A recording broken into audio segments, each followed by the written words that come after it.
The most romantic thing somebody did for me, it was my first boyfriend. You like dusty men? Not dusty, but like. You said no, you said it. I wrote it in my notes. You said you like dusty, but not dusty like, he dirty, like not too clean cut. I don't know. I like dudes that be looking rough. Like no haircut, construction, like dirt rough. He can have a haircut. He can have scratches on his face. Accept this recall. Press 1. He can have bullet wounds, like no. War wounds. I'm in the middle of an interview. Call me back in like. I'll talk to him. Call me back in like an hour. Talk to him. See, not. Call back in like an hour, baby daddy. Okay, leave. Okay. War wounds. You already got. Just manly features. I like shit like that. Like, I don't like no girly shit. That's what I mean when I say dusty. You know what I'm saying? Like, he just got a little rough look to him. Yeah, father lady. This is a recall from. This the other one. My baby daddy, he was on some cheating shit, and then I made a diss song about him and the girl. I was just in high school. He was a little older than me, and it was Valentine's Day. I'll never forget. He robbed somebody and gave me the money and gave me the bill he stole, and it was just so sweet because he was out of breath and stuff. He's like, here, I just got this for you. I was like, oh, so sweet. Thank you, because nobody never did nothing like that for me. Incarcerated individual at St. Louis County Jail. This call is not private. Thank you for using Securus. You may... I'm in the middle of an interview. I'm going to call you right back. He stole for me, so I'm like, oh, you did that for me, really? How old was you? I was like 15. I was 15. Yeah, 15. That was my first boyfriend. And that's the first time somebody ever had got me a gift or tried to do something for me. And I know he didn't have it. So the fact that you still made a way and you did what you had to do, that was nice. And it was only $13. But I was so, it was sweet. Okay, so you a mom. You just said your second child. Yeah. How have you been balancing anything? I balanced it because I got my mama to help me out. Like, she be helping me watch my kids when I got to work. But as soon as I get off work, she like, here you go, your kid. So yeah, that's how I balanced it. Are they the only ones looking for you? The hood niggas?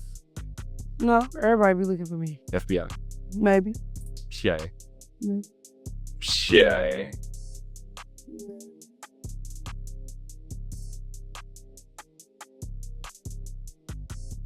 So I wanted to cover off this post that went viral of Sexyy Red. They are alleging that she is a CIA operative. So the story goes, a viral post on X, formerly known as Twitter, has sparked online speculation that rapper Sexyy Red is secretly a CIA operative. The post shared by the parody account Daily Nod on March 28th included a screenshot of what happened to be a news article claiming the artist has operated under the codename Agent Bow Wow since 2018. It also alleged that the leaked document referred to her mission as highly destabilizing and culturally critical. However, there is no evidence to support the claim. The alleged documents are not publicly available, and no credible news outlet has reported on them. Given the satirical source and absence of supporting evidence, the claim is perhaps unfounded.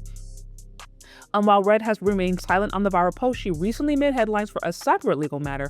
According to Page 6 report on March 26, the rapper, whose real name is Janae Wary, was named in a lawsuit filed by Nicole Barnes, the paternal grandmother of one of her children. So anyway, so basically this is all speculation. It does not appear that this has been verified, but honestly, we don't even need documentation to confirm that she is working for the enemy. Like, Sexyy Red represents everything toxic about Black American women. And I know that is a stage name, a stage persona, but there is not one thing about the things that she promotes that is redemptive, that is good, healthy, uplifting. It's all toxic. And this goes back to what I've been saying before, that unfortunately there is a heavy, unfortunately, a lot of Black women are incentivized and paid handsomely to basically promote this plantation image, this like toxic mammy plantation, just degenerate image of Black femininity. And she is just one more example of it. Like, literally everything about her, from baby mama culture, from the prison bae culture, from a just single parent households, to just promoting being a hoe, like just everything toxic and everything degenerate about Black America she represents.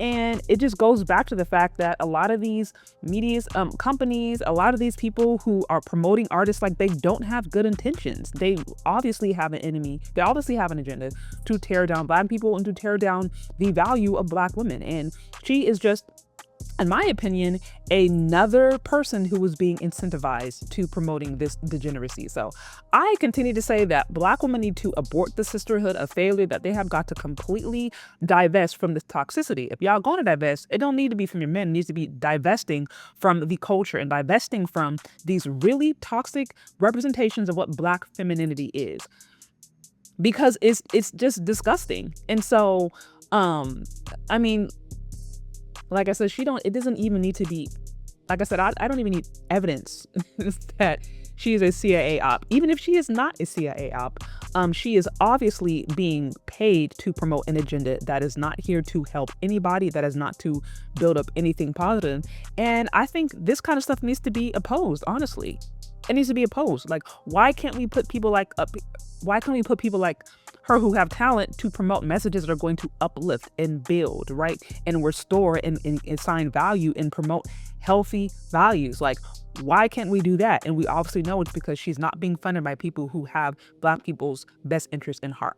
So this is not really surprising at all. Like, if she is a CIA op, it actually makes sense. And even if she's not, she is obviously still being funded by people who do not have positive agendas. And I think the best thing to do, especially for Black women, is to just completely reject messaging and to reject things that are basically meant to tear you down and to tear down your image, because that's not doing anybody good. All it's doing is feeding the agenda of the enemy, which is to destroy you and your community, and it's making her rich, but it's happening at your expense. So anyways, that's what I got, y'all. What do you think? Do you agree or disagree? Let me know, and we'll talk later. Bye.